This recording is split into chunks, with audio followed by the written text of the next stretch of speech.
Hey everyone, welcome to Sideview, the podcast where artists, designers, storytellers talk about the journey behind their work, the part you usually don't see. Today we have someone joining us straight from Gobelins Paris, animator, filmmaker, storyteller, Subodh. It's good to have you here. How have you been, man? I'm doing good. Thanks for having me, Hemang. It's been a pleasure. It's been a long time also since we were on call last time. Yes, How are things in Paris, Goblins? How is it everywhere? it's going well. Right now, we are working on our graduation film. Mm-hmm. So the graduation film are done in teams, a team of 5 people or 6 people. And right now, we just finalized our script, the first draft of our script, and we are slowly moving towards the storyboard and animatic phase. So yeah, it's a very organic process. I'm happy how things are unfolding with our film. That's great to know. I think for the longest time that I have remembered when I was in college also, I used to be an animation student, by the way. How I started my college journey was 11, 12. Everyone was confused at what they want to do. And I was one of those kids coming from a Likewise. medical background. And like my parents just being focused too much about that either he's going to be an engineer or a doctor.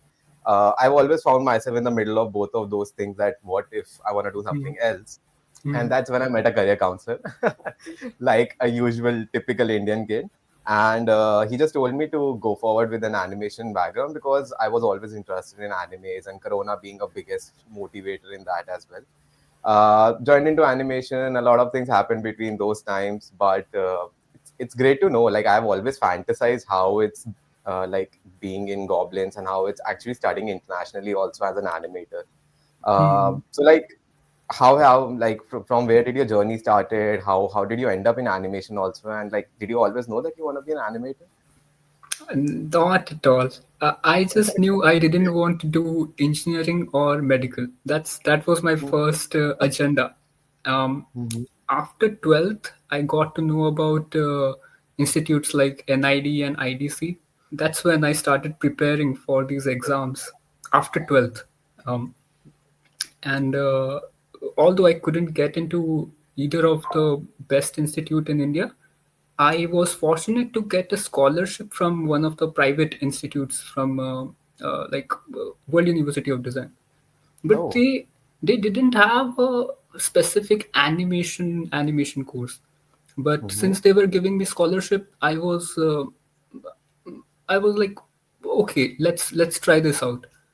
And I was very lucky to have a mentor, a teacher who made me interested in the 3D uh, aspect of animation and game design, and that's where like it slowly started to build the design thinking and 3D part of the animation and game design and everything. Although at the same time, I was passionately working on my 2D projects like character design, world building, visual development, storyboard, all those things beside the class curriculum and beside the 3D stuff that we were being taught. And that's how like I built a portfolio and I applied to Exorus after graduating from my bachelor's. And once I joined Exorus, I was like moving around from projects to projects, which required me to work on both 2D, 3D, you name it, everything. So that's where I think I built my storytelling and filmmaking skills during that 2 years of work, and that gave me some like a good amount of work that I could present for my Mm-hmm. masters like here at Gobelin, and that's how it came about. Like before all this, the only thing I was clear was I didn't want to do either engineering or medical. So that's how it began, and it began very late for me. I think that has been like a very wholesome journey for you as well. I think it's the same goes for me as well. I was a bit confused how things are going to pan out when you enter into a new industry and you're no one from your entire family line has ever been in the industry like that. But I Hmm. also wanted to ask you, like Studio Exorus and Post Office Studio like these. I'm not very familiar with these studios and how the functioning is, but these like from the outside, these actually sound like a mecca for all the animators, at least the Indian animators who want to enter into the professional film and just understand that how industries approach these studios and how the entire workflow is also when like multiple animators, multiple people from different fields are working on a same project. How do you like navigate through the entire process? Like just for example, if a company comes to Studio Exodus, and what was your role when you were there as well? Mm, so when a company or a client wanted a project, wanted a, let's say, a commercial film from our Mhm. studio, the director Suresh Ariat would take care of the script, the storyboards, what everything will be in place, the pacing of the film, everything. He's the one Mhm. who will take care of it. And we would have meetings basically where he would refine his work, he would take feedbacks, but he's the one who is doing most of the work at the beginning. And once all those things are finalized, once all those things are set, we, the animators, the pre-production artist, would come and try to refine on top of what he did. And Mhm. then it moves towards the production where you have rough animation, 2D rough animation, and if there's 3D, you work on that as well. So it's a very organized way. It was when I was working at Ixors. Although since the only problem I saw during, I think it's a very common problem within India because it's very fast paced commercial business. So the deadlines were very tight, and Oh. we had to push quite a bit to catch the deadlines, and it was a struggle, but it was also very fun when everyone is working towards one project, one single goal. There's a balance between struggle and fun, everything. That's nice to know. But like, did you also realize like from going from a graduation student where you get to work 6 months on a project or 7 months on a Mm. proper film, and then from ideation, you are the manager, you are the creator, you are the director, you are the everything of the film. Going from that feeling to directly jumping into an industry and realizing that maybe 20 people are working on the same project, and you might not get the kind of work that you have always desired for when you were in college or when you were thinking about being an animator as well. What that jump looked like to you, and like how did you cope up with that? Mm, I guess you learn to compromise in a sense. You learn to humble yourself as you are Mm-hmm. learning from people who are in the industry for 10, 15 years, and you learn from them. And there's this sense you get that you don't know enough, so you listen to them, and you are basically guided, you are molded in that surrounding. Even though you are working, you're also Mm-hmm. learning. So it's there's a duality to it. And since That's nice. Ixorus is not a very big studio, I would say, so the teams are always at max 10 people. So Mm-hmm. you know what every person is working on. So there's a very organic dynamic between the teams, and you see, you learn from them in a very first-hand manner. I love Mm-hmm. that. I got to meet really great people, and one of the people like Aditi Krishnada, Mm-hmm. she recently received the National Film Award for her film Kanditunda, Wow. Mm-hmm. and she is one of the main reason why I even decided to pursue masters at Gobelins. So that's her, hats off to her. Oh, that is actually really great to know. She was also a part of Ixorus at that time. Yes, yes, Oh, okay. But that is great to know. Like, I never like dived into animation industry in general, and I've never seen these studios from inside. How their working is from inside. Of course, I've met Suresh sir. I've met a lot of these animators as well. But yes. it's always fun to know. Like, it's always great to talk about things with them, being such a great sense of storytelling and just like making things come to life, even from an animation standpoint of view. It's always great to know those things. Did you go to any of the film festivals? I did. Mumbai Film I Festival or I have been to Mumbai Film Festival. I actually wanted to go to Chitkara Film Festival as well. I couldn't get yes, get time enough to do that at that time. Even my graduation project, I think, was going on. I see. I am planning to go to all of them once Sidetake goes live, once like people start to like come in Sidetake as well, just to understand their standpoint of view and how can we also optimize the platform for better use. People who are actually using the platform are going to coming onto the platform as well. But yeah, it's really fun being in those festivals as well. I have a lot of animation friends. That is one like thing that I have been concentrating ever since I got into the field of design as well. Right. That's brilliant. That's so good to know.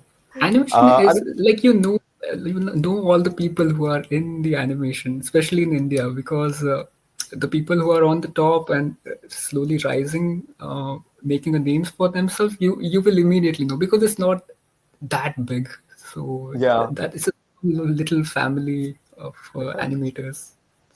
I think animation field in India in general also is like a very tightly knit family. So like Mm, everyone knows everyone. exactly. That's very true. That's also a good part about being an animator in India. I feel like everyone values everyone firstly, and secondly, everyone wants to help everyone. So it's like if a film is Mm, there and someone needs help with a part of that film, may that be pre-production, production, post-production, any part of that, everyone is very happy to like get on board, help in any way, shape, or form they can, and like true. just be a part of that project as well. Very true. Very true. I think that's And one now, of the reason why Upamanyu Bhattacharya's early first short yeah. films, like the Hmm. team of five, were able to produce five different short films, and they Yeah. were able to get help from so many people because it's a small community and everyone is willing to contribute something to those films. It's good to see that. I think my first interaction with Upmanyu and Kartike was just like Kartike came to our university to showcase his film Fool. And my Hmm. entire interaction was is after watching that film for 5 times, I was like, man, how did you do it?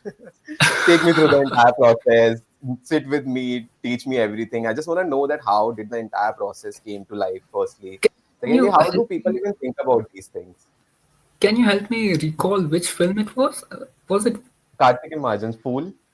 Fool? Okay, I Yeah. don't remember that. Okay. It's a really pretty film. I don't think so. It's live out on YouTube as of now. Karthik Hmm. came to our university for the screening, and after that, I got in touch with him about Sidetake as well, and he was like that. Hmm. I would love to share my view on how did I make Fool and how did I actually collaborated with so many great artists, not just animators, musicians, artists from different disciplines and domains as well, just to make Hmm. the entire film come to life in 1.5 years. And it's just been a great process. I remember seeing his room and it's like literally post-its everywhere. I could see less wall and more post-its and like drawings on his wall. And I was like, I think that is how I'm imagining my room as well after a couple of years. Yeah, yeah, absolutely. It's a very like tight, organic way of Yeah. working. And one of the best thing about animation filmmaking is you are bringing all these different disciplines like music, writing, uh, even drawing, acting, everything into just one single plate, and it's insane. I think I've been fantasizing always about how like animators are such good storytellers before they Hmm. become a really good animator, because you have to have that knack for story. You have to know how the flow of the entire story is going to look like and what message you want to comply to, and how actually you also want to compile the entire message through to not make it look disintegrated into different smaller pieces line. But yeah, I would love to know your opinion as well. Like, how do you create a story, and what are the important components that you think before you actually start making a story out of it?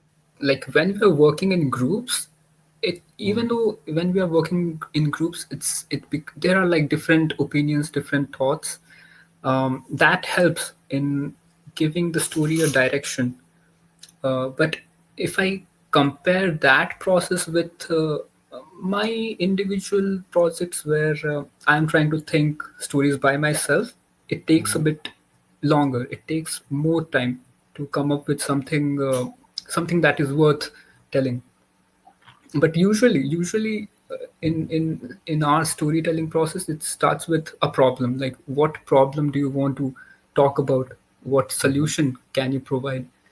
um, and then we have this discussion. Okay, this is our beliefs, this is how we would do it, and someone else comes with a different solution, and there's a battle between ideas, and to see which idea can come up as stronger idea, and that's how like things move. uh, Hmm. and characters are like embody the ideas. Basically, they are speaking out the ideas, um, the philosophy behind each person. So it's always organic. There's not like a very, it's not mathematical. It's not 1 + 1 = 2 in storytelling. It's something else. It's something more mystical. So, like, when you start to think about a story, do you always like think about how you wanna create the story, or you start with like a messaging and then you start to think that how can we tell that story and how can we actually mix and match all the components of different stories to tell that messaging at the end? Hmm. It's different for every single story. The Hmm. starting point of every story is, it can come from anywhere. In a sense, you don't have control over the seed, Hmm. over the seed of the story or the film you want to create. It can come from like some random stranger, while it can come from a conversation you had with a friend you have met 5 years back, and things like that. Like the project I'm working on right now, where there's this like very intelligent girl who is a scientist. She's decided to live in a village, and she's adapting the village lifestyle in such a way that she is bullying the village kids. Uh, so this idea I came when I was little. When I would, Oh. so I was raised in Bangalore. I Hmm. was raised in the city, in the center of Bangalore. Very, very city Bangalore boy kind of lifestyle I had. Very little I was, and every year I would visit my village in Odisha. So Hmm. I had some memories, the sceneries of that village, and I'm trying to incorporate them in this project. But think about it. It took me 20 years to to incorporate those memories into this project. So in that Oh. sense, you have this world inside you, and when you make use of them, it's not up to you. It's something more divine, I would say.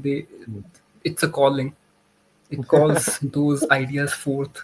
So Mhm. that's brilliant to see. I think a lot of stories that like I have seen people tell about, may that be from an animation standpoint of view or just in general, also stems from their childhood or something that they have personally dealt with in past. It can be like a personal cause. It can be anything also that they want to tell a story about, and that's actually really beautiful. That's I think one of the things that I admire about animation industry in general. Also that like the person who is telling that story and animating that story, and maybe the director has such a personal attachment to the story, to the animation, that is when they give their 100% as well to really bring that thing out of life. But that's beautiful to know. I'm actually really excited. That's gonna be your first graduation film as well. No, it's more like a mini series, little Oh. small clips I'm trying to make surrounding Mhm. surrounding those characters and those world. Mhm. It's more like a fun project for me, just to keep myself active while I'm working on the graduation film. Graduation film can be very taxing when you're Yeah. dealing with so many different people trying to pitch, speaking about your ideas and trying to defend your ideas. So a lot of stuff. Really excited to know. I actually want to see the animation film also, the graduation film, sorry, and Yes. it's gonna be really fun also. Um Awesome. Like before moving forward, I have a lot of questions from my fellow peers. Like I went around my school as well, just asking people that what are the kind of questions that you want to ask from someone who has been in the industry, who has studied animation in India as well as abroad, and I got like 16 pages of it. Six. Okay, I'm looking forward to it. I But hope I've I'm narrowed it prepared. so the first question I actually wanted to ask, a lot of people were asking me that what is the difference when you study design, artist fields, or anything that has a creative element to it in India versus abroad, because you are someone who has studied in India, abroad, worked in between as well. What is like the major difference, and what do you think people who has started to study or want to study creative field in India should be like familiar with when it comes to expanding their horizons internationally as well? I would say here I have noticed like the level of polishing, the level of finishing. It's taken to the like the limit as compared to India. Things are a bit more cleaner. Things are a bit more shaped, more polished over here, and the management part of the production management and the timetable and how everything is organized. Each step is well planned. So here people work in a very smart and efficient way. Everything is planned out beforehand, and you try your best to reach those particular checkpoints before moving to the next step. That helps quite a bit. And to like pursue education in animation abroad, I think first of all, like to have a very strong portfolio which showcases all the fundamental, all the basic uh, Mm-hmm.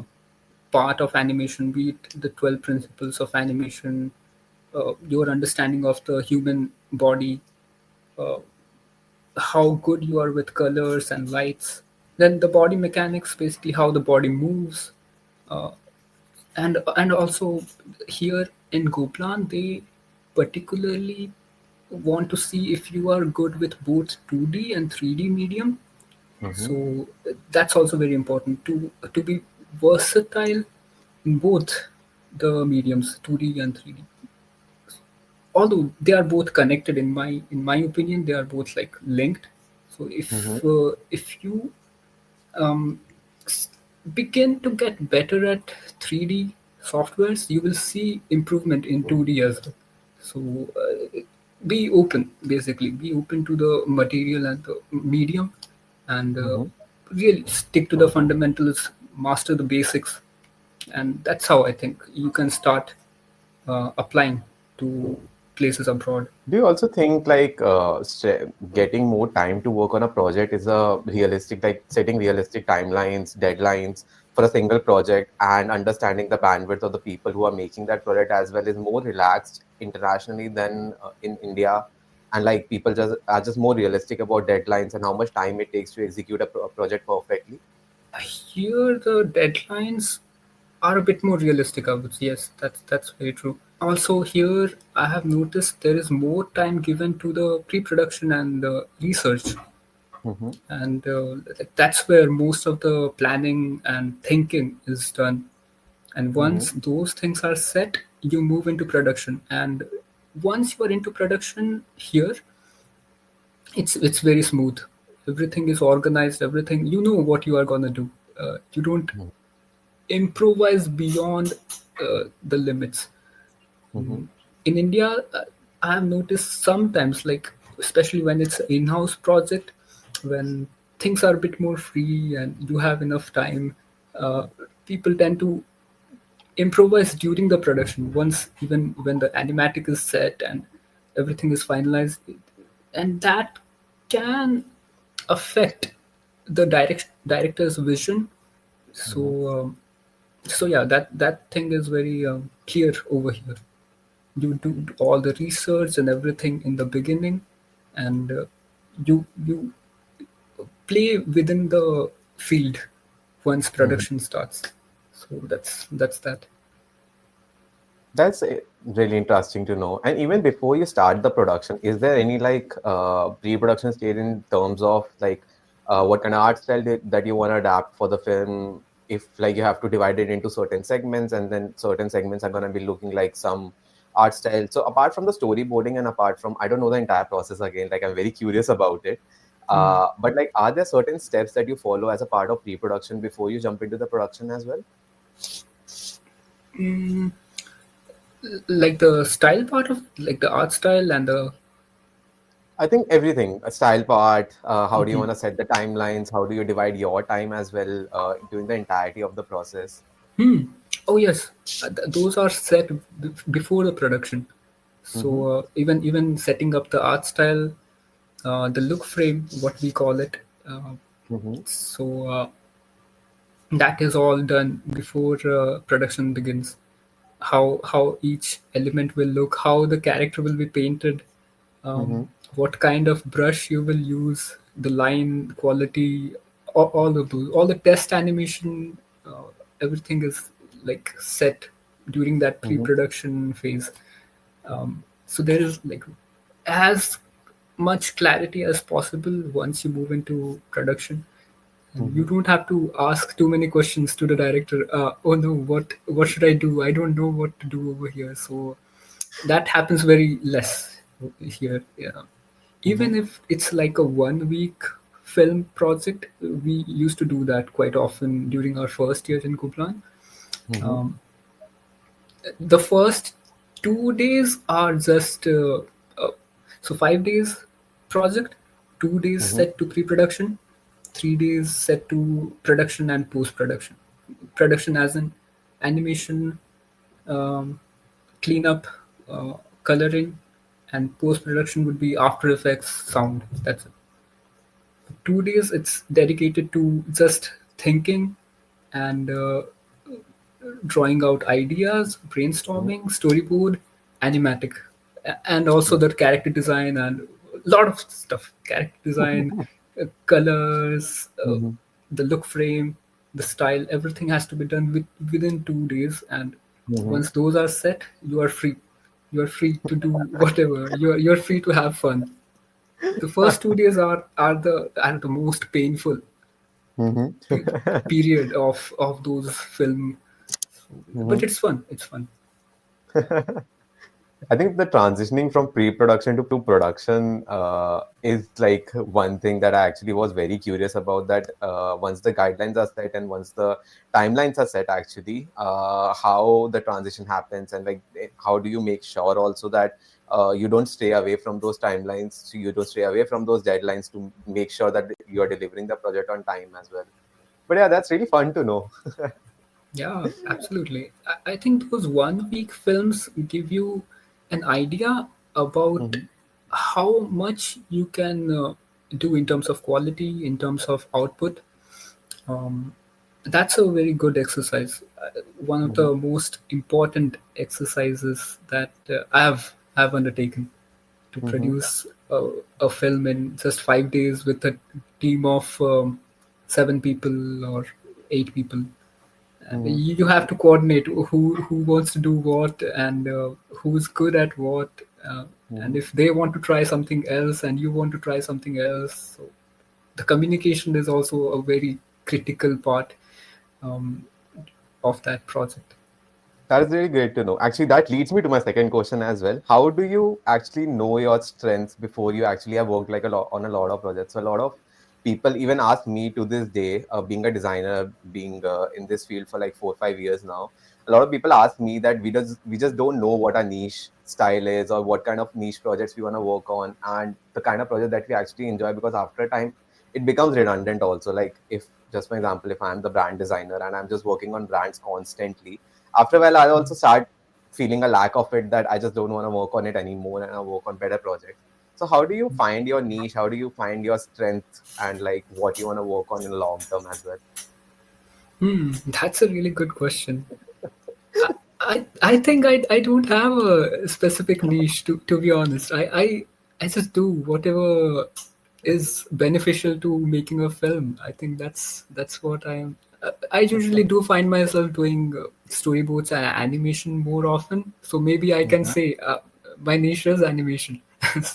But I don't know if that's the right way to look at it, because it's always towards the final output. What is the final output? Is it a film?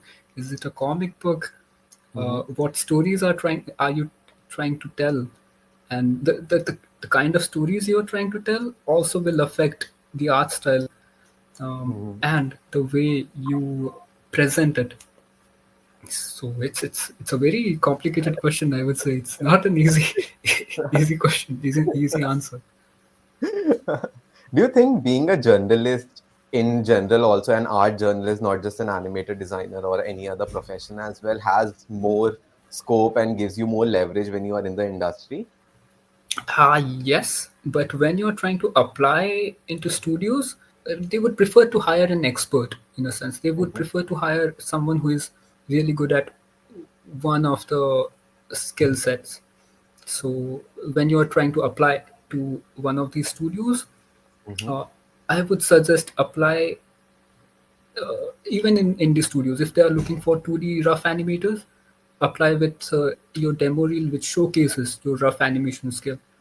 mhm, And once you are in the industry, once you are in working in the studio, that's when you can showcase and you will be even asked to bring out your best even in different sectors because they will need um, mhm, your skill mhm, to even in the different departments, not just in animation, even in background sometimes. And if you can uh, sh- like put forward even your background art skill or post production skill, After Effects skill, so you will be like the most crucial key member of that film, mhm. and that's completely up to you, like how much you want to showcase, you want to put forward yourself. So I think showreels become like the combination and like just compilation of everything that you think that you want to showcase to the world, or you could want to showcase to the recruiter as well. yes. Uh, but like, do you think that showreel in general? So like a lot of my friends do identify themselves as a generalist because they have just not dealt with a lot of projects when it comes to pre-production, production, post-production, different aspects of an animation film as well. And just out of college, they are also very curious that what if we start liking the post production part. Right now we are just in the pre-production part and our show reel doesn't really reflect that, Hmm. and like how do we get into the field as well. So do you have any recommendations, like apart from like the personal projects, that they can actually do to increase their chances of getting into that domain as well? They can start with the part they think they are strong at. Let's say they are Mm-hmm, really good at FX animation, mm-hmm, rough FX animation. So they can have a showreel just dedicated to FX animation, and there are studios that just looks for FX animators. mm-hmm, And once they are, let's say, in the industry through this particular showreel, they can develop more.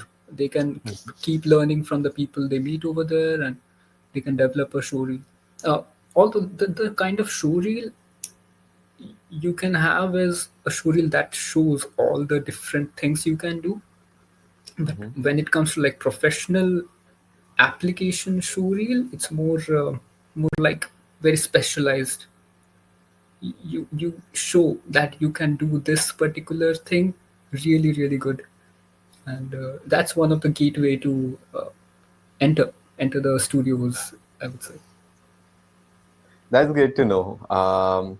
Okay, now on to the next. So, like a lot of people again were like asking me this question again and again, that how do animators actually find their inspiration before starting onto the project, or how do they actually go through the entire process? I mean, for me, it was always all the other animators and the history of animation. I was Hmm. always fascinated by the history, like how Disney came about with this personality-based animation. Although there were animation before Disney, but personality and thought, seeing characters think, those things were very new, and Disney brought it. So and read about the masters, read about the people who brought this discovery, Milt Kahl, Ollie Johnston, and Hmm. their book Illusion of Life. These really helped me. These always like, even though I would like sometimes lose interest or become a bit more complacent with this animation industry, animation field, I would go Hmm. back and read about them or watch the documentary about them, Richard Williams, Hmm. and I would be back. I would be reborn. Okay, I know what I'm here for. So that helps a lot. Look for people who you really admire. Are there any books or movies you recommend a person should like watch or read before they get into the field, or if they want to understand more about the field as well in general? Yes. Books, yes. I mean, I have my personal preference. One of the books that is directly related to animation is Disney's Illusion of Life, Yeah. and Richard Williams' autobiography. Mm-hmm. Beside his survival toolkit, which I think every animator must have heard about, Richard Williams' survival toolkit. But he has his own biography, and that's also worth reading. Mm-hmm. Uh, then the other kind of books which I find myself visiting again and again is Dostoevsky's Brothers Karamazov. It's like a Mm-hmm. 900-page thick Russian novel, and it has very strong ideas about like faith and despair, God, and the opposite of God, everything. So the book feels like a battle, like a battleground, and it gives me certain ideas about how to present your Mm-hmm. case and how to make a very strong, compelling idea. Mm-hmm. So those kind of things, those kind of books help. Very psychologically strong um, themed books. Then, if I have to talk about films, there are a lot of films. I have to like really think about to pick a few. Um, Mm-hmm. but one of my favorite films is 12 Angry Men. Have you heard Yeah, 12 I've Angry Men? seen 12 Angry Yes. Men.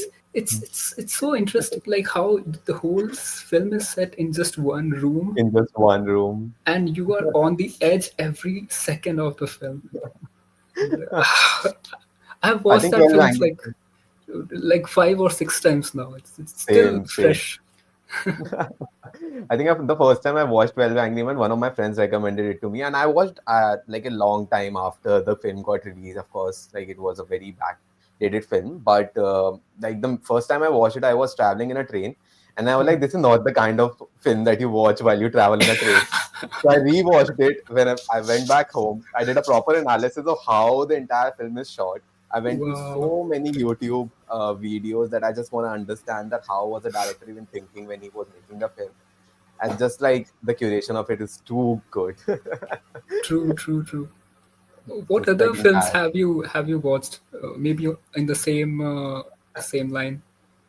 I think apart from 12 Angry Men, I got into the good films after a long, long time because being from a medical background, I never got into these films. And even my family is not that much into cinema as such. My mom's a teacher, my father's an engineer. So, like, I've been Oh, from a nice. proper medical and non med background. Long time after I started getting into the films, but yeah, like the typical Oscar recommendation films, of course, like all of those were in my pipeline that the first things I want to watch are these. And typical ones, like Fight Club was one of them, Hmm. which I watched like after a long time. Till the time I was not just able to understand that what reference my friend is making and why is he like he rules of Fight Club, and I like which Fight Club are you talking about? We don't talk about Fight Club. We don't talk about Fight Club. That is what he used to tell me also. We don't talk about Fight Club. I was like, maybe he's a part of some underground gang I don't know about. But a long time after that, I got to know about all these films and how the entire thing is. I also like Licorice Pizza a lot. Like that was one of the main films that I was like that I want to watch with an intention of understanding the film.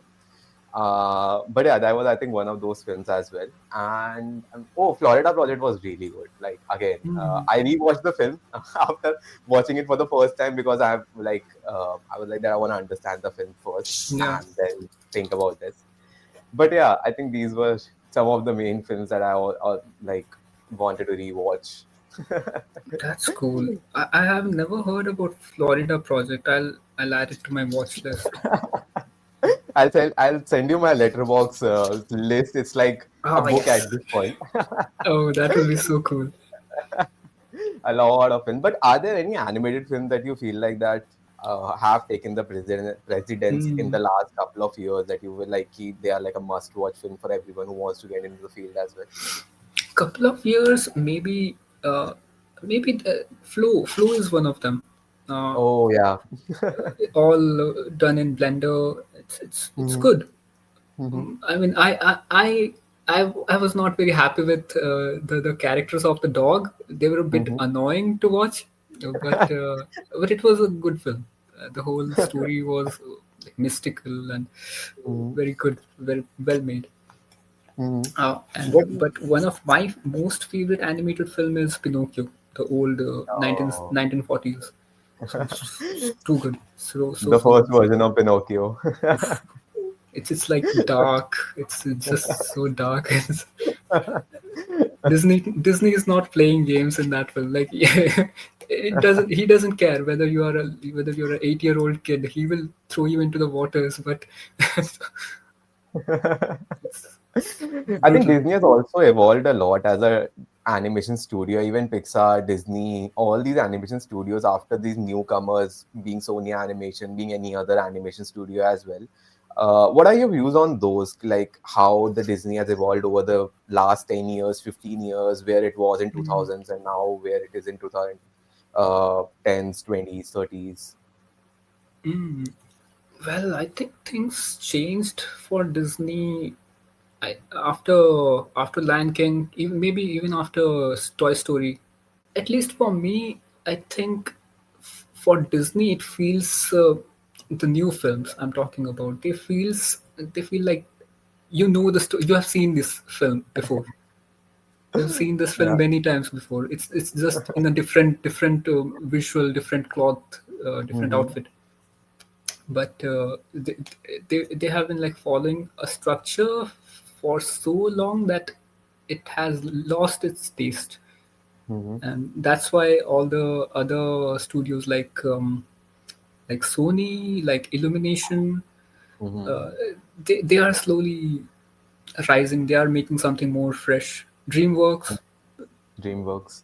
So yeah, I think that is happening with Disney. Mm-hmm. Like that OG structure that everyone wanted to follow in 2000s is not standing up on its own anymore. And like True. everybody just wants to see something really exciting. I think storytelling over the past years or maybe a decade or so has also evolved a lot. Even in Bollywood, I've started to see that a lot with like recent Homebound, the Oscar nomination from India that went. Like Hmm. I went to watch that film with my friends, late night show after office, and I was so impressed that a company like Dharma Production, who has produced Student of the Year, can do something like Homebound. Not being offensive or anymore, but it's not the kind of usual structure you see in Dharma. Yeah. And but it's a really great movie to watch if you are like if you want to see how Bollywood has evolved from 2000s Kuch Kuch Hota Hai to now, where they're actually tackling into some social issues. They are seeing that what are the real things that people want to see, and people who can afford to go to cinema should be able to see as well. But like even in international cinema, what are your views on that? How has storytelling evolved from 2000s to now As a whole, like an as a overall whole? as a whole, that's a big. I think right now there are more diverse stories, Mm-hmm. diverse films that come out. So even for Oscars, I would say it's not very difficult to tell who.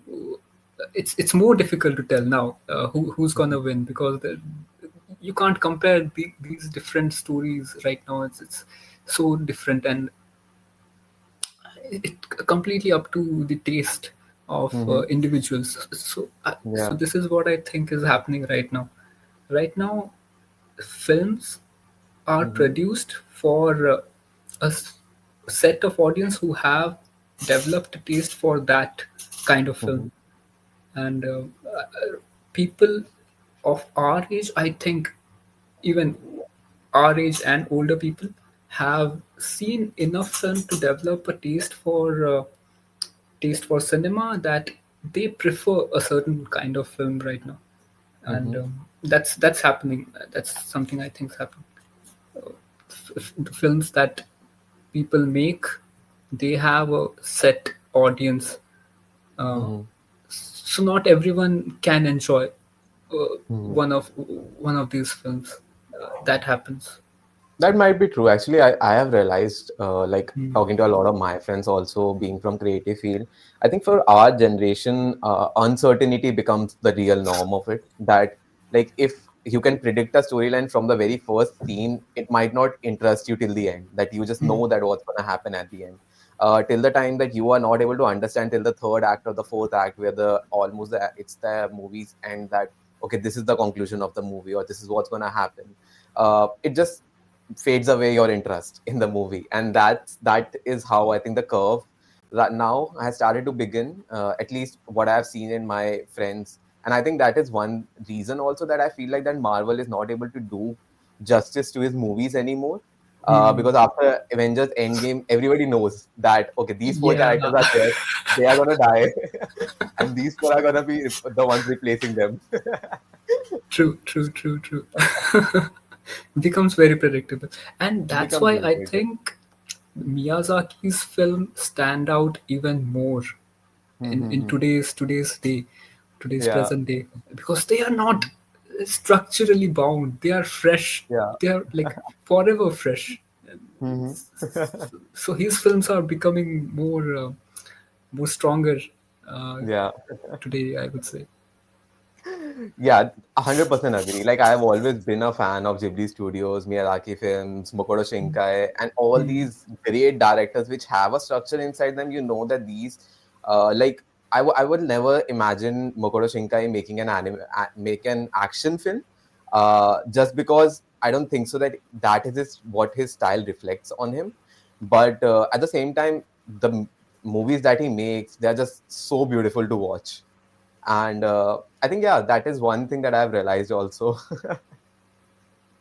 Mm. But what are your views on Ghibli films? Like, just coming on to that topic as well. We can have one podcast just dedicated to Ghibli and Miyazaki. That's Yeah, 100%. but yeah, they are just they are geniuses. The work they do, they are like, I don't know what to make of it. They are next level genius of Disney. What Disney Mhm. was in the 1940s, Mhm. Miyazaki has been from the beginning, Yeah. even today. And Mhm. I think they are making something that inspires everyone, like Mhm. across the whole world, and Mhm. and their conviction to stay true to the pencil and paper and the Yeah. traditional medium is it's very Mhm. clear in their films. You can feel the Mhm. like the manual labor that has been put in Mhm. telling these stories, telling these actions and events. It's very pure, very pure. I think driving something like that just from imagination is like such a great feat to achieve, that you can just make things out of your pure imagination, and so much visual consumption that you need for it, so much things that you need to read, so much movies that you need to watch before you can achieve that field as well. That's really commendable. Like I just watched a YouTube video of him for 20 minutes. He's just drawing everything out of his imagination. Filled up the entire wall, which would have taken me or anyone else like maybe a month to just formulate and then get it out on wall as well. But yeah, I think that is one thing that I have really admired about Japanese anime culture as well in general. I don't know how the industry is because I've not heard good Mm, things about it.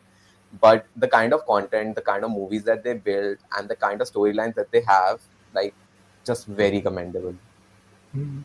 I agree. I agree. They have a tradition. They have a very like down to earth, uh, like a very organic way Yeah. of approaching animation. Mm-hmm. So, 100%. That is very much true. So branching from that, what are your views on AI in animation industry? oof, oh no, the topic, the, The well, elephant in the room. the elephant in the room. Yes. Well, I'm confident like AI wouldn't be able to penetrate in the like so even if this is what I like visualize in a sense about the future of AI.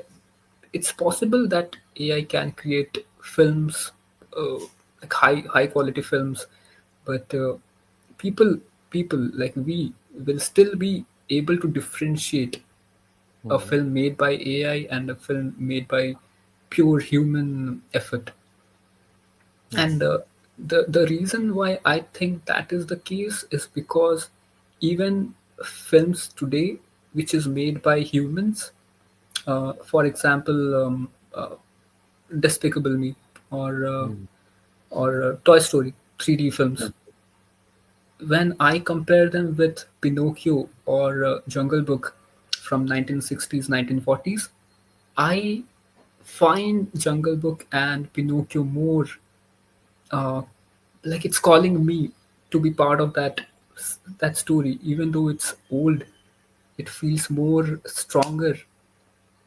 So that difference in the feel will be mhm, more clear between a film made by humans and a film made by AI.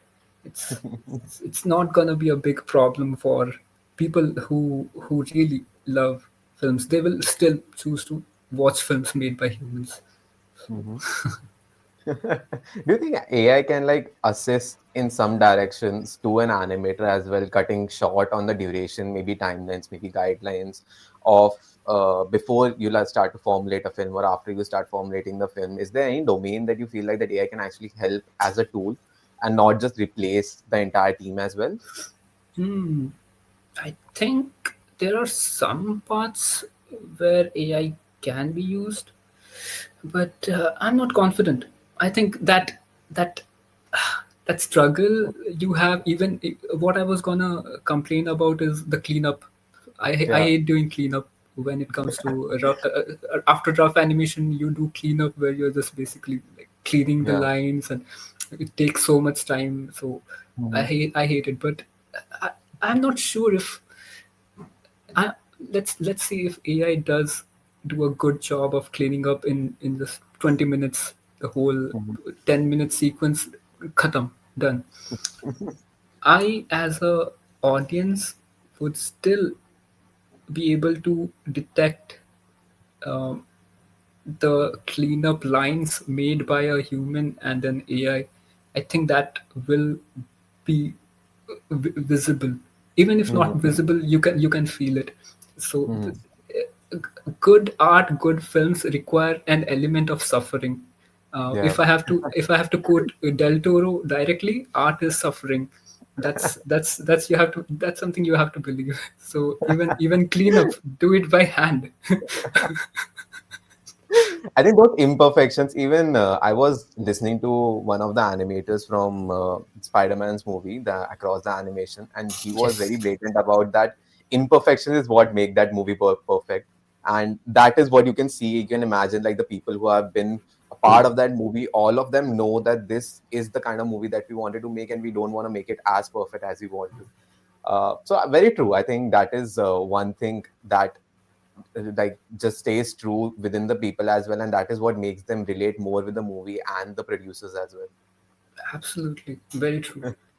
Maybe the investors and producers at some point will think maybe AI is good, but very soon they Mhm. will realize that it's a bad idea. Yeah.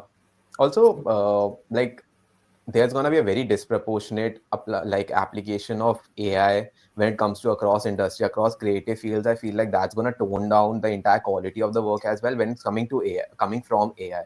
Uh, absolutely. I have I have seen this again and again and again being in the industry that whenever AI does a good job and people think that it's a good job, it becomes saturated so fast that started as a Ghibli trend and now everybody has a Ghibli and Mm, there's no element of personalization to that film what like Miyazaki could have done. mm, And at the end, it's just a shame to the people who are using it, firstly. Secondly, also to the artist who made that, who has spent his entire life to make that art into what it is today and people appreciating it. So, yeah, I think that is one aspect that I hate about AI as well. But yeah. it's going to be fun to see that how people are going to be consuming it. Um and just yesterday, I was listening to a podcast also from the DC's founder that how much they are willing to boycott AI when it comes to copying their characters. And same goes for Marvel as well, copying their characters, copying their art styles. And this entire speech of him in the headquarters of DC that we should all like not support AI when it comes to copying the art style of artists who have spent their entire lives developing that art. So yeah. Very promising. I think that's a very promising thing to see all the other big names. Yeah, talk about. And if they are confident, I think we don't have any reason to be afraid of yeah. what AI can do and how it can affect. But I think yeah, it can assist a normal person in some things, which I do agree with. mhm. But at the same time, making the entire process by AI and automating it entirely is just not going to be possible in any near future. I feel like people are still very much attached to the film. And I think there was also a report that I read a long time back that people go to see films or go to see animation films to be very particular that they want to see themselves being in that movie. They want to Mm, see themselves being a part of that movie, relate to the protagonist or the antagonist, just see how they are gonna be there in like imagining it all. So I think that's one part that people want to see, like even in near future, even in the far future, actually, that if someone is going for a movie, they wanna be there. yes, yes, I completely agree with that. We see ourselves in the protagonists, in the characters Yeah, of good films. good films. Yeah. Mm. But that's good to know. Even on the international like level, have you ever worked with like any AI artists, so as to what they call themselves, like people who have just focused on AI as their art? Fortunately not.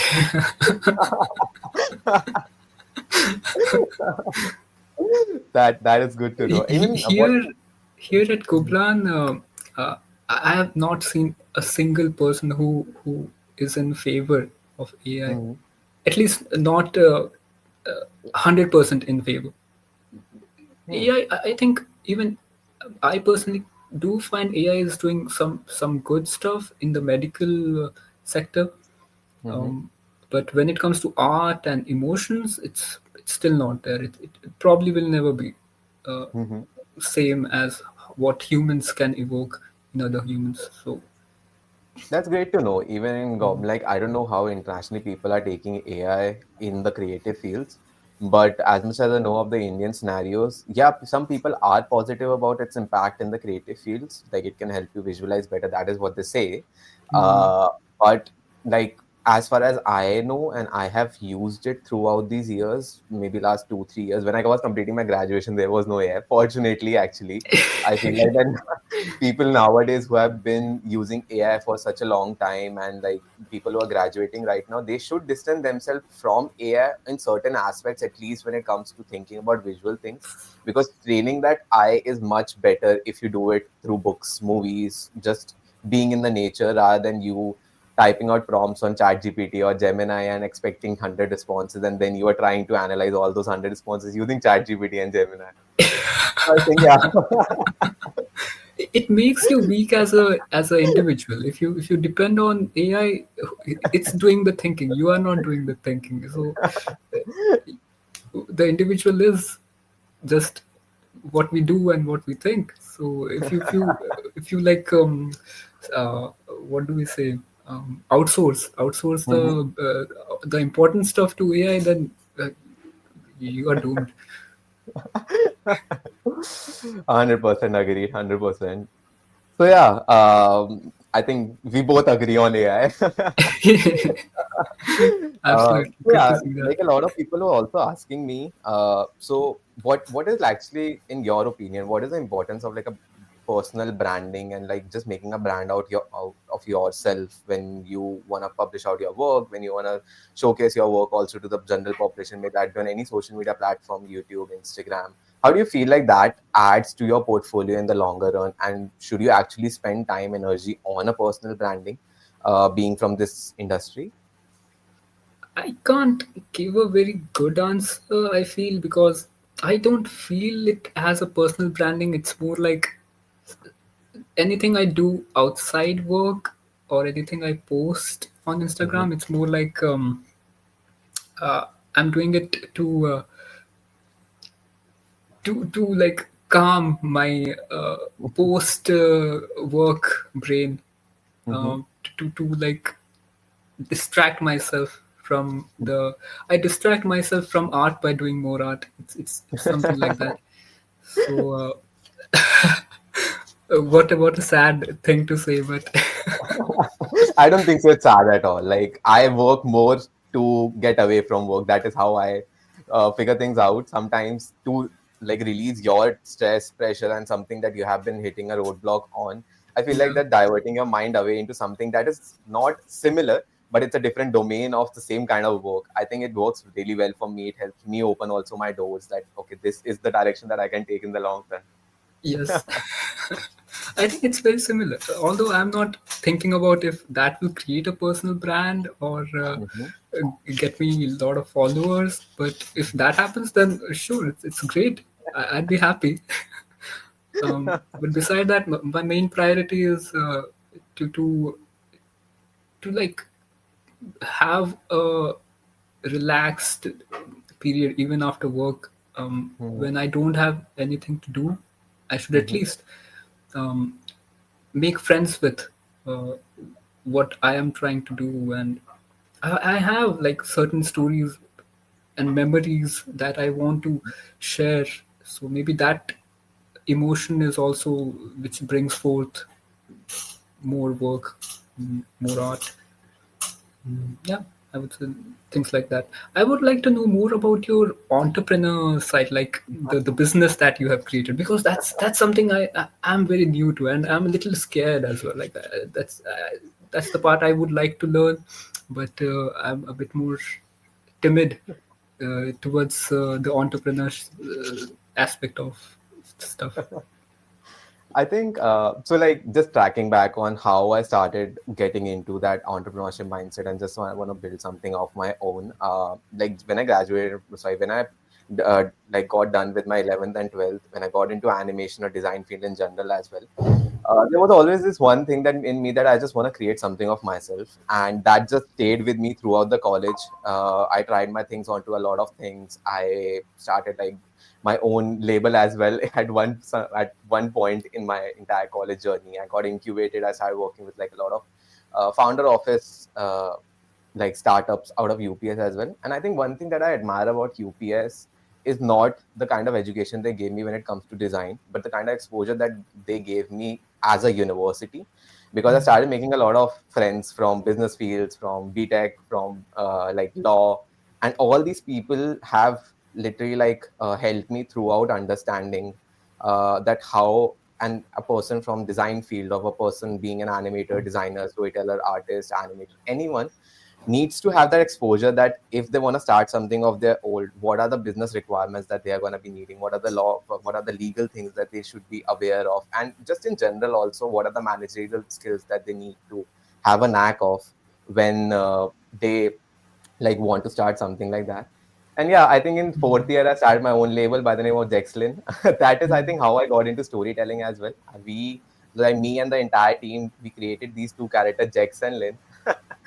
And we started to weave an entire storyline about it, and we just wanted to see the response of how much people relate to characters more than the actual humans. And the response that we got on it was like crazy, literally crazy, that a brand which is portraying itself with a character, with a storyline, which is like just narrating itself throughout their working years, has a much better response even if they're selling a product that is not really worth it. But like the response was too good for us, and that's when I started to analyze this thing that I also want to start something which like people from this industry need to, like if they want to talk to a manager, if you want to talk to a product manager, if you want to talk to a brand manager, if you want to talk to anyone who is running a business, may that be a design studio, a label, anything, they have the exposure to and they have that connection to as well. So that is how Sidetake started. I think it just started as a fluke. Oh, very honestly, I was just like, let's put 50,000 in it. Let's see what happens. Worst case scenario, I won't get anything bad. Best case scenario, people are gonna love it. So I just took that risk. An year and a half back, I got in touch with one of my friends. He's now the co-founder, and I told him, "Ki man, let's build this. Let's see how it rolls out." And the response that we got after we launched our coming soon website was so overwhelming that we need to shut the website down for like one night. We recalibrated it because half the people weren't getting the mails done on time, half the people weren't getting their passwords and email IDs, and I was like, man, I really didn't think it through. Yeah. But all in all, I think Sidetake is the goal of Sidetake and the vision of Sidetake is to help people from different industries to connect to people from different industries. Just for Mm. example, it's very essential, I feel like, for a visual designer to know how to manage a team. At the same time, a manager to have the design skills in him, and vice versa is also true.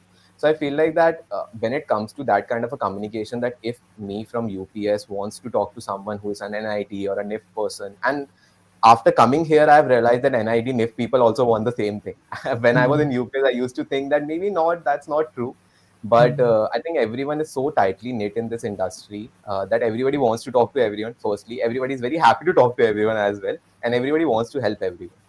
So, but there's no common string of connection or common string of communication, so as to say, when it comes to those kind of a things. And at the same time, if a person who is in 11th and 12th, person like me, person like you, who didn't have any exposure or didn't have any mentors at that time to tell them that, okay, maybe creative, you are a creative person by heart, you're just entered into the wrong field, 11th and 12th, and maybe you can dive into design, animation, fashion design for that matter of fact. There's no mentor who is right now in the industry or is studying that can actually help him or her to get up to that level. Mm. So that's how I started Sidetake, and we did our first couple of initiations in UPS. We went to IIED as well to get responses of people, and it was just very, very, very overwhelming. And I've gotten a good feedback as well. I've gotten a good amount of constructive criticism that, man, this is not working, this is not working. And soon, I think in the month of November, we are going to be doing our first pilot. And yeah, I think that is how I have been doing in last 1.5 years, just like working literally weekends, nights, days, sleeping 2 hours a day. Wow. That's so much to appreciate. Like I appreciate your effort, and this is such an important thing. Like there is a hunger for these school kids to, because they are all lost. Like Yeah, us during 10th, during 11th, we don't know what we are trying to do. We know 100%. we know at least what we don't want to do, but we need guidance to find the right track. And I think SideTake is it is doing that. It's doing exactly that. I'm very happy about that. Thank you so much. It's a force. It's a force that will be a force for good. It means a lot. Actually, it means a lot coming from everyone and listening to these feedbacks, like what we have been working. Right now, we are a team of 8 people, and Mm. everyone is just like giving everything that they have got apart from colleges and their jobs, because everyone is a full time and other than that. Right. But it's been a journey, and of course, there's a lot of things that we need to like correct before we actually go live. But at the end, I think the idea is to connect people like us to people like people from 10th, 11th, 12th, college first year, second year, or even like a person who is right now looking for a transition from BTech into design but is very lost and just don't know Mm. who to approach. So I think one thing that I realized being on LinkedIn for so long, I bought premium also because I was like, why not? Let's do, let's see how far it takes me. And Yes. I think the thing remains the same, that a lot of people from our industry is on LinkedIn, and we all want to talk to each other. But LinkedIn is a very restrictive platform when it comes to us helping engage with people. Mm. So I would love to like have a chat with my juniors, with my peers, with my seniors, but it's not like there, firstly, there's no mutual communication between us. If they text me on LinkedIn, I might not be able to see that for a long time, not because I don't want to, Mm. because I'm just busy in my real life, and I'm not able to go virtually and just talk my things out with them. And secondly, I feel like a lot of people have the same kind of questions to a single mentor, in contrary to any other field. So the question that I have regarding animation, I'm pretty sure that my peers also have the same kind of questions to you as well. And that is Mm. where the real like gap lies, that you can answer my question, you can answer a couple of more people one-to-one answers. But at the end of it, you also have your limits. You also need to concentrate on other things in your life. And those 78, 70, 80 people might not be able to get the answer that they need. So those kind of a design forum or like artistic forum, actually not design forum, is lacking in India when it comes to like the entire part of it. And yeah, I think that is how we formulated SciTech to be that one platform and position itself as a go-to platform for anyone who wants their question to be answered by people who are actually working in the industry. Mm. So will the people be able to like get these answers? even if it's not live. They will So be. it will be like recorded and set. You Everything will can be recorded. visit Yeah. these whenever you have these specific questions. You Mm-hmm. can see this particular section of this video, and you have Mm-hmm. the answer. And that's 100%. that's So brilliant. how we That's are brilliant. planning to roll it out is, just for example, if you are the mentor and I am the student, and I need to ask a couple of questions to you. Firstly, everyone will have visibility on that questions and answers. Anyone can cross question that, and even I think something that I might know, I can learn a lot from my 11, 12 student because he has more exposure to the AI world than me, 100%, because he's just True. entering into the field. And same goes for a person who is 40, 45, 60-year old who has been in the industry for 30 years, and I might not know, I might not have that much knowledge about the field from him. So I feel like it's a very limitless industry. Sky is the limit literally here, that you can combine 15 different artistic aspects into one thing and still learn a lot from it. So I feel like that everyone has something to teach to everyone here. And when I ask a question to you, firstly, everyone will get the visibility on it. Secondly, Mm. everyone can cross question on that answer. That may be something that I did not realize, and someone else has a question in mind. So he or she can also go onto the platform and like just get the questions answered. Mm. That's very interesting. That way, I think we can go very deep into that one line of question, and Yeah. a lot of things we can explore. Lot of So things it'll be that we great. can explore. There are just so many. So I was talking the other day. I was talking to one of my friends. I told her that there are just so many use cases of the platform that I'm just very confused at who I want to target. It's like I Yeah. can go to 11, 12 students and ask them that be a part of Sidetake, and you're gonna get your questions answered. But at the same time, I feel like college students have much more like use case of this again. That if someone is confused that how they want to enter into the industry and how they want to make their own portfolios. I think yeah, a lot of things are happening, but Yes. exciting. That's true. That's true. It also it can be overwhelming.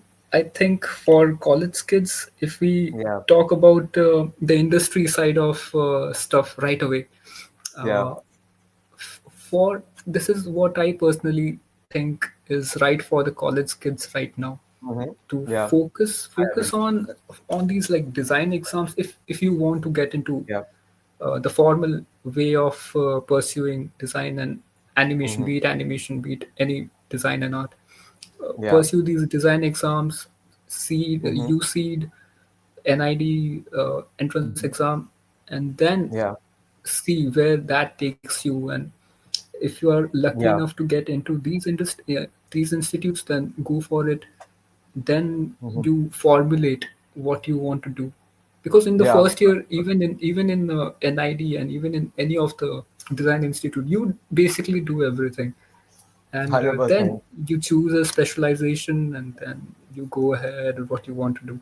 So so be open, like the young kids, they should be, even if they are choosing design, be open and not just stick to animation or product design or furniture design, but Hmm. learn and just absorb the whole capacity of the people around you, and you Yeah, will figure out. 100%. I think that is one of the goals that I have with SciTech as well. That a person, even though he's from a niche industry, may that be a designer, animator, fashion designer, anyone, they need to have knowledge on a whole level as well. That what like actually is like different industry, may that be from a manager standpoint of view. They need to know. They need to have some skills of a manager. They need to have some skills of an accountant as well, as far as I know, because you need to know these kind of skills in the long run as well when you are like if you want to start something of your own or in general as well. Like that is what makes me curious, and that is what the our tagline also represent, that it's made for curious and confused people who don't know anything but are very curious to know about everything. Yes, And I yes. think that is how we Perfect. actually started on it as well. That's perfect. That's such a perfect tagline. Meant A for lot of us. people have Meant for told me us, confused and curious people. that. But I'll be very happy to get you on board as also when the pilot releases. I would love to get Absolutely. like yeah, like as a mentor, a lot of people. I've gotten 16 pages of it. I don't think so we have enough time to get over all the questions. But like a lot of people from 11, 12 want to enter into the creative industry now, and I'm very happy about that. Honestly, when I was in 11th and 12th, people were not really very optimistic about the industry. Even Mm. when AI was not there, because firstly they were not aware enough of the industry. Firstly, secondly, at that time there was this very hard drawn stigma that you have to be a BTech or a MBBS or an accountant or a CA. But now that firstly Indians are more aware of the future, secondly there are so many more resources that are available online as well, for people to help them choose their careers in the future. So I feel like that a lot, the confusion, the more resources there are, the confusion level also rises with it, because there are 100 resources and you just don't know what to trust at the end of it. So I feel like True. getting that mentorship from people who are actually working in the industry, who have been here, who know the industry inside out, and who have studied this field for years and years, are much better people to help you guide through it. Maybe the creative industry is made for you, maybe it's not. But that kind of a Mm. decision, like a mentor can actually really help you take, rather than you Mm. just going on YouTube and getting confused and going to a career counselor who has not been a part of industry at all. True. That's very true. So true. But that's You great get to the know. answers. You get the answers from the people who have done their part of suffering. So Yeah. I think you need to know. Like the other day, my sister was also asking me. She's, I think, in eighth or ninth right now. She's my cousin's sister. She was asking me that, mm, should I get into design? Should I get into creative field? And the minute I told her, I gave her the entire breakdown of my 6 years of being in this industry. She was like that, I mm. want to be in this industry, but maybe I'm not the right person for this kind of a domain. And I was like, maybe yeah.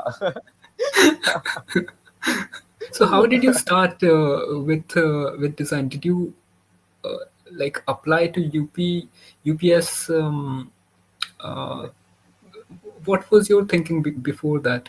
Or did you I also think apply to NID and UC, all this stuff? Because that's the normal so. journey of an Indian animation student, not animation, but design student. Design students in general. Yeah. I was never aware of it. Honestly, very honestly speaking, till 11th and 12th, I did not know anything about designing. Like the minute I told everyone that I want to go into the creative industry, the entire process of me getting into in the creative industry was dependent on two things. Firstly, because I failed in every subject in 11th except English. That's when my parents realized कि इससे तो नहीं होना design, इससे तो नहीं होनी investment. That is one thing. Secondly, I think I saw my cousin sister studying about medical, and the amount of dedication that she has when studying about it was too overwhelming for me. So that's, I think, the minute I decided that I want to do something else, and just after that, Corona came. So me entering into creative industry was just a fluke. Honestly, I entered into the creative industry with no expectations. I went Mm. into animation because anime was one of the things that I used to be fantasizing and obsessed about, not even fantasizing about, that I want to build my own anime one day. Mm. First year went really bad for me. One of my mentors actually told me that if you don't know anything about drawing in general, illustrations, drawing, I don't think so that you can be a better part of animation industry in India when the competition is so high. And I decided to switch into visual design, which I don't know, it was a good decision or a bad decision, but I'm happy with it at this point. And third, fourth, fifth year, there was always this kind of a like bug in me that I want to do something of my own. May that be a design studio, may that be our own label, may that be something very different from all the other aspects of design as well. And I kept on learning design. I became a part of a lot of startups as a founder office member, as a designer, as a salesperson as well. I've sold a lot of things as well. Like after that, I just became a part of those all those startups. And I think, yeah, that is majorly how I entered into the entrepreneurship space. Before I ended my fourth year, I got into a full-time job as well, and since then it's just been a curve of learning that I want to do my best as much as I can, and I want to understand the problem of the field before I make something that is actually going to help people in this field as well. Yeah, I see it now. Yeah. So it's a long journey. I think every person will have their own journey into Yeah. finding what they are good at, what they are Hmm. capable of doing, and what they want to do. And all these Hmm. things will change. Even their want 100%. will change as they improve, as things change. Mm-hmm. 100%. But yeah, it's been a journey. I think every person. So what I have realized, and I actually want to know from you as well. I feel like that as a designer or as a person in the creative field, you learn more by doing rather than analyzing and reading and seeing, because there's a big difference when it comes to people learning about something and people like doing personal projects and versus being in the industry and just seeing that how the industry actually works and what the client pressure is and how those things like formulate into a project. Yeah, I think this business is more about like putting the theories into practice. Whatever you have 100%. learned, you have to put it into practice. Otherwise, there's no use of it. Mm-hmm. The purpose of the theory is to make it practical. Mm-hmm. So make films. You learn to make films by making films. So, something like that. You learn Do you animation by also? doing animation, and also the about the restriction of softwares and everything. Mm-hmm. If you don't have software, especially kids in 10th and 12th, they wouldn't Mm-hmm. have proper professional softwares. So Mm-hmm. do it the old way. Make a light box with cardboard and Yeah. use transparent sheet and do like sell paper by paper animation. Mm-hmm. There's no limit to how you can create animation or drawings. Just pencil and paper. That's your software. And, and Mm-hmm. and this is how I even see all these sophisticated softwares, Blender, Maya, all these Yeah. things. They are just sophisticated pencil and paper. Yeah. It's just that. So simple. I think foundation remains the same, even though like all these tools are gonna come into the picture eventually, but foundation remains the same. If the idea of is concrete at the base, I think it's gonna evolve into something that people are gonna like even like no matter what tool you make it through or what make software you use it for. Absolutely. It's just the fundamental and the foundation. 100%. It's just the fundamental and the foundation. I totally agree with that. True. But do you also think like there are some hard skills, soft skills that people from this field should learn or eventually should get a hang of being like a creative person? Drawing is important. Drawing, when I say drawing, it's like drawing, be it humans, be it objects, but Mm-hmm. being able to draw them in any different angle or any different perspective you can imagine. Mm-hmm. So Mm-hmm. basically you have a 3D viewport inside your head, and you can just draw whatever you want. So master drawing, Yeah. that's one first advice for the Mm-hmm. young people. Like when I was in my 12th, like after 12th, I would fill these like thick sketchbooks Mm-hmm. with anatomy studies and sketches of hands and feet, Yeah. uh, twists in the body, and it was just human figures filled.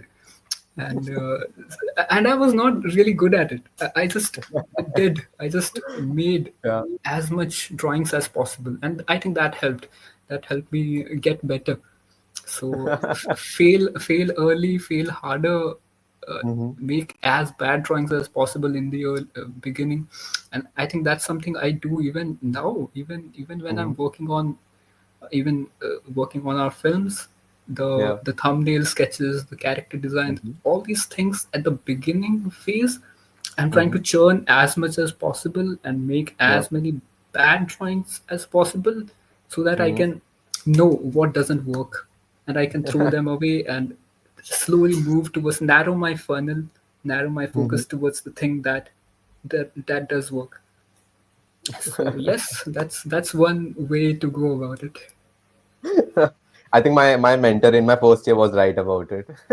Yes, yes, he I was. I just remember because it was Corona year, and I did not know that because when you are personally with a mentor, he can actually like make you sketch and just understand that you have to draw with your elbow. I got to know about these things a lot later in my life, Hmm. deep into like design when I was in my third, fourth year because that's when I went offline. But I just remember my fondest memory of first year just drawing circles and trying to perfect an entire circle, filling sheets of it and drawing straight lines and filling sheets of it, and then drawing the 9 head, 10 head structure and just filling sheets of it. Yes, But yes, after yes. that, like he was like that, Hemang, maybe your aptitude is more towards business and entrepreneurship and just design, but visual design in general. And that's when he told me like maybe animation is not something that you want to juggle in your future. Uh, I think, yeah, but I think some people do have an aptitude for certain different things. That's yeah, what it means to be human. And you have a gift. You have a gift for so and so particular things to do, and you fulfill whatever gifts you have. but I think that that was a good part about being a student in UPS as well, because like so our university, because it's a university, it's not a design school. There were a lot of people from different disciplines, so it was not like that. Oh, you are always restricted to be in school of design. Actually, we never went to our school of design. We always used to sit in like school of SOCS or like school of engineering or Ah, school of law or school of yeah. business. I had so many friends from school of business that I started to sit in their classes, but eventually eventually I started to understand this point that design is not something that like you learn sitting in a class. It's actually something that you learn by doing in an Hmm. industry or with a client or with people like these. And I think yeah, that is one thing that I made sure that I get out of my university, that I just want to be at it from a different perspective and learn as much as I can. But yeah, I think my mentor was right when he said to me that maybe design is not like animation is not something that you want to delve into in your future. Yeah, I So that understand that. It's but I hope I can see like you are doing really good with the entrepreneur side of the business. So very promising. that is actually great to know. Even I never expected something that when I got into my college, I never expected that I will be taking this direction in my life after 4 years of being in college. Like I always was enthusiastic about building something, but in my college I was more focused about learning and like learning how to build stuff rather than building stuff up, Hmm. and just learning about animation as well. I remember like in my third year when the graduation film, so like when students from fourth year usually start their graduation film, I also pitched a story Hmm. that I was like, I'll make my own graduation project in visual design and I'll make an animation story, animation film as well, which did not end up happening. But I was like that I'll also build one of my own films and I'll like make it in Blender. And I'm like fond of Blender, so I was like that why not? Maybe I can give it a shot. Yeah, yeah, yeah, yeah. Absolutely. Like that's a good at least like during that period of time, it's good to push as much as Yeah. possible. Even if you fail, it's Hmm. fine. Like Yeah, you you 100%. you you learned your own limit. You learned Mhm. what you want to do in a sense. Mm, that's very encouraging, I would say, for the new students, for the young kids. 100%. It was very fun. It was very fun. Just like pitching also and understanding. So we used to have foreign faculties that used to come in animation, not in our own domain, not in our own Hmm. field, but we used to have these foreign faculties that used to come and like help us like understand that what a story can look like. And I was always fascinated about it because I feel like that in like no matter in what field you are gonna end up into, storytelling and management skills are something that is gonna be used throughout. So if you build a business, if you like start a design studio, if you are an animator, fashion designer, anyone, at the end of it, storytelling and managing management skills is something that is going to be used throughout, no matter what. So I feel True. so I was like that. I want to learn both these skills by heart, firstly, and then secondly, see what my niche based skills can evolve into. Hmm. And yeah, I think more or less I was like that. I want to delve my hands into 12 things, become like as much like fluent with these things as possible. Hmm. Hmm. Hmm. That's a very good direction, and especially in today's time, I think that's even a better option to become good at 100%. everything, and everything is required. Everything is connected, Everything is interconnected.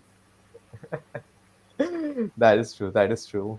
But Perfect. I think before we close on to it, because I don't want to take a lot of time as well of yours also, there was one question that like literally I got so many questions, so many responses on that, that a lot of people actually want to know that if a person wants to go from bachelor's to master's and he wants to or she wants to pursue masters in like internationally from abroad, may that be from any country, in design or in any other creative field, are there any prerequisites that you recommend them to learn about, or are there any sites that you feel like that they should look into from a standpoint of scholarship, from a standpoint of just understanding the entire environment in a whole as well?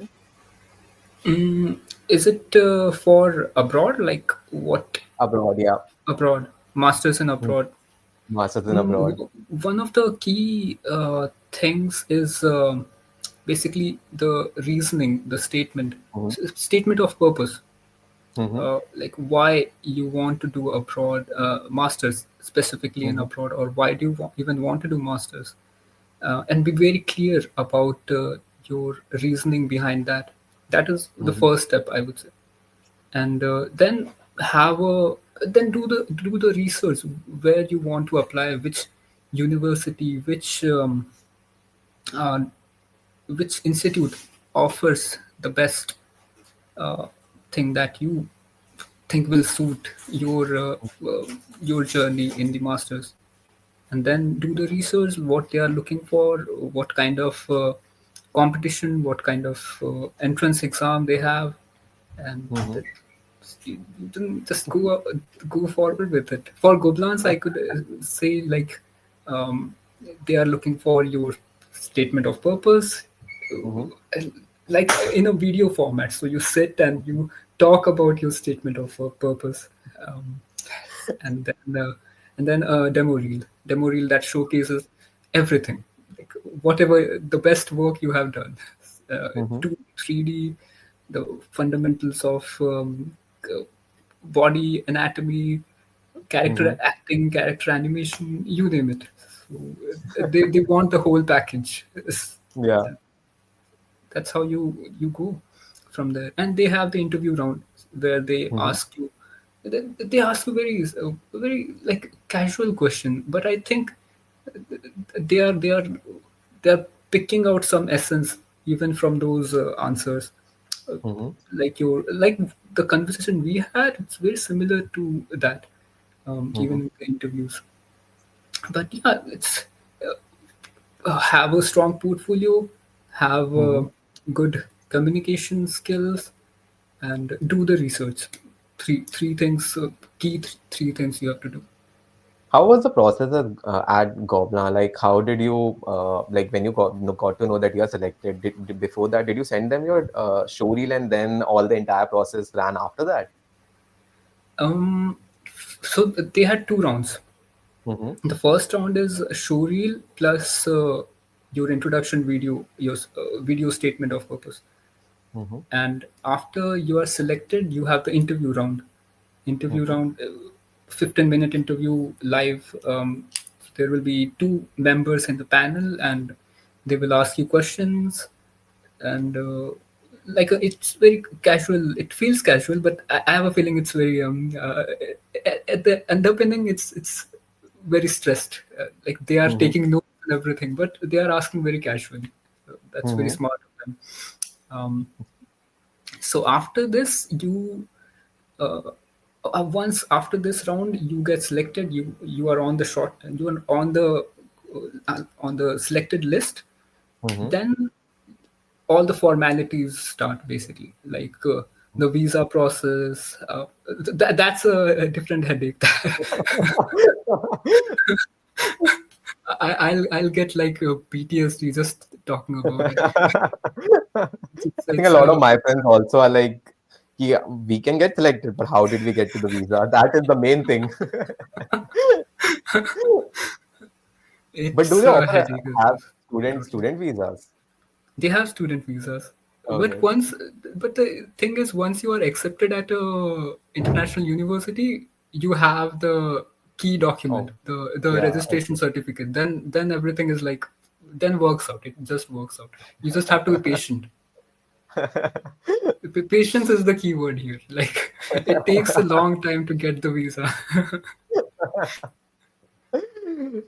So after the interview, it's like the visa process, and then is there anything offline also, or it's just like the selection process? Everything is online. Everything. Okay. Once you are here, all the offline starts once you are here. Okay. So it's very very advanced, very smooth. Even though it takes a long time. When I Mm-hmm. say long time, it's like 2 3 months just for the visa process. But they Wow. will let you know all the things beforehand.